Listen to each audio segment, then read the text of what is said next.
இது வந்து பார்த்திங்கன்னா சாட்டர்டே எடுத்த வீடியோ. சாட்டர்டே வந்து சபரிக்கு வந்து சப்பாத்தி தான் கேட்டான். சப்பாத்தி பூரி தான் எப்போவுமே சாட்டர்டே கேட்பானே, சப்பாத்தி பண்ணுறேன். சைடிஷ் என்ன பண்ணுறது பார்க்கலாம். இந்த மாம்பழம் வந்து போன வாரம் வந்து மகளிர் சங்கத்தில் ஒரு அக்கா கொடுத்தாங்க சொல்லி அதை அப்படியே வச்சுருந்து அது நல்லா பழுத்துருச்சு. அந்த மாம்பழம் வந்து காயாக இருக்கும்போது புளிப்பாக இருக்கும், பழமாக தான் நல்ல இனிப்பாக டேஸ்ட்டாக இருக்கும். இன்றைக்கி வந்து பன்னீர் பட்டர் மசாலா சேர்ப்பேன். சப்பாத்திக்கு மாவு பிசைஞ்சு வச்சுட்டேன். ஒரு பக்கம் வந்து முந்திரி வந்து ஊற வச்சுட்டேன். அந்த முந்திரி கூட வந்து முந்திரி ஊறினதுக்கப்புறமா அது தண்ணி வடிச்சிட்டு அதில் இஞ்சி பூண்டு பேஸ்ட்லாம் போட்டுட்டு அது தக்காளி பச்சை மிளகாய் எல்லாமே போட்டு ஒன்றா அரைச்சிக்கலாம். அரைச்சி தனியாக எடுத்து வச்சுட்டேன். பெரிய வெங்காயம் வந்து இப்படி இப்படியாக கட் பண்ணி வச்சுருக்கேன். அதை வந்து கொஞ்சம் எண்ணெயும் நெய்யும் ஊற்றிட்டேன். உங்கள்கிட்ட பட்டர் தான் போட்டுக்கோங்க. என்கிட்ட பட்டர் இல்லைனா நெய் ஊற்றிட்டேன். இப்போ அந்த கறி மசால் பட்டை வகைகள் எல்லாமே போட்டுட்டு வெங்காயம் போட்டு நல்லா வதக்கிடுங்க. வதக்கிட்டு இது கூட கொஞ்சம் ஒரு ஸ்பூன் இஞ்சி பூண்டு பேஸ்ட்டும் போட்டு வதக்கிக்கிட்டேன். அப்புறம் சில்லி பவுடர் கொஞ்சம் போட்டுக்கிட்டேன். சில்லி பவுடர் மசாலா வாசனை போகிற அளவுக்கு நல்லா வதக்கிக்கோங்க. இந்த வெங்காயத்து கூட போட தான் இந்த மசாலாவுக்கு வந்து நல்லா கலராக இருக்கும். அதனால் தான் வெங்காயத்து கூட போட்டுக்கிறேன்.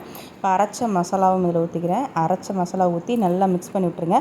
இந்த பச்சை வாசனை போகிற வரைக்கும் இருக்கட்டும். அப்படியே இவங்க நான் கிச்சனுக்குள்ளே வரவே கூடாது. நான் எப்பப்போல்லாம் கிச்சனுக்குள்ளே வரணும் பார்த்துக்கிட்டே இருப்பாங்கன்னு நினைக்கிறேன். எங்கேயாவது இருந்து வந்து கற்றுக்கிட்டே இருப்பாங்க. அதே மாதிரி தான் வந்து நேற்றும் நான் கிச்சனுக்குள்ளே வந்தோடனே காலையில் வேணால் பரவாயில்ல, மதியம் ஈவினிங் எப்போ நான் கிச்சனுக்குள்ளே போய் நான் வேலை செய்ய ஆரம்பித்தாலும் ஏதோ செய்கிறா நமக்கு ஏதாவது போடுவோம் அப்படின்ட்டு வருவாங்க.